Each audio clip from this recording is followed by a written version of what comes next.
นี่คือกวางป่าได้นี่กวางป่าบ้านคุกสหัสละนี่มีแต่กวางน้อยกวางใหญ่เลยนี่ตอนเช้าวันนี้ผู้ข้าปลาคาผสมพาผู้เบิ่งกวางเลย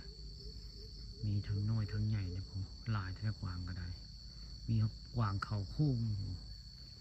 กวางนอนก็มีได้กวางตัวนี้น้อยก็มีได้นี่ขึ้นมาใกล้ๆก็มีได้กวางตัวนี้กวางน้อยก็มีได้ใกล้ๆนี่ไม่รู้ว่าเองมีได้นี่นะกวางป่าบ้านโคกซาดเป็นอันนี้นะนี่ให้พระจักผู้ข้าพามาเบิ่งกวางป่าอันนี้มีทั้งน้อยทั้งใหญ่ได้กวางเขาโค้งก็มีได้กวางน้อยก็มีกวางใหญ่ก็มีให้พระจักกวางผู้ข้ามาให้เบิ่งพวกกวางเรียบอะไรก็ไม่แต่กวางน้อยกวางนอนกวางยืนมีเมื่อได้ผมย่างมาแต่ไกลจะมีได้ผมกวางน้อยลูกกวางก็มีได้นี่พ่อกวางอยู่นี่พ่อกวางนี่กวางเขาโค้งนี่คือพ่อกวางอันนี้ตอนเช้ามีข้าปลาคาประชมพามาเบิ่งกวางได้ผมกำลังย่างมากก็มีได้ผมลูกกวางกำลังย่างมากก็มีได้กำลังย่างมากวางน้อยนี่กำลังมาเนี่ยกวางน้อยนี่เพิ่งย่างมาใกล้เนี่ยกวางน้อยมีแต่เพ่งแค่กวางเลยเรียนมาทิศเบอร์ต่างหากเลยเบอร์เพิ่นก็ได้กวางนี่ก็ทิศเบอร์คือเรียนหูเพิ่นกวางนี่อย่างนี้คือชนเดียววันกวางชนเดียวแล้ววัน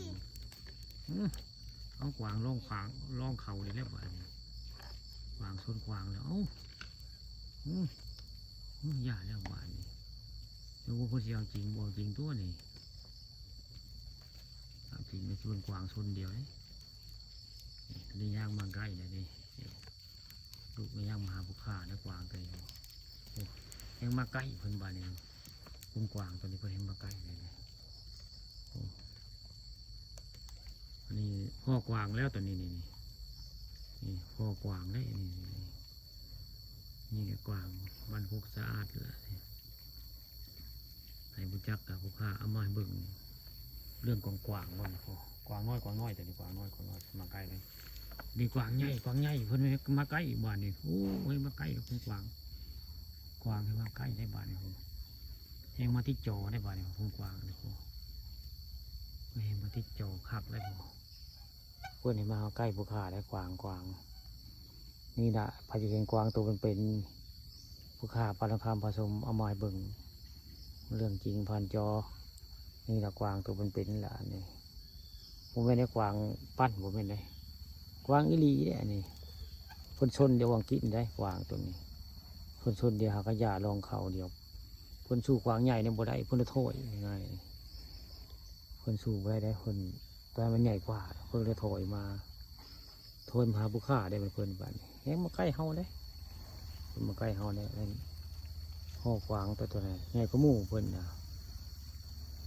ใหญ่ก็มู่แล้วเพิ่นวางใหญ่ก็มู่เลยเราก็ที่ใหญ่กูเลยตัวนี้ไปแล้วแม่คนจะสิไปแล้วตัวนี้น้อยกว่าตัวนั้นนะตัวนั้นมันใหญ่แล้วตัวนี้ก็กวางน้อยตัวนี้กวางน้อยนี่เพิ่นมีเบอร์นะสงสัยหาเก่ามาบ่กวางน้อยตัวนี้ก็ใหญ่อยู่ได้ตัวนี้ก็บ่น้อยได้กวางตัวนี้ก็ได้ตัวที่ย่างอันชนเดียวเมื่อกี้นี่ก็กวางป่าบ้านโคกศาสตร์อันนี้ผู้ข้าปอนคำผสมเอาเรื่องจริงผ่านจอมาเรื่องกวาง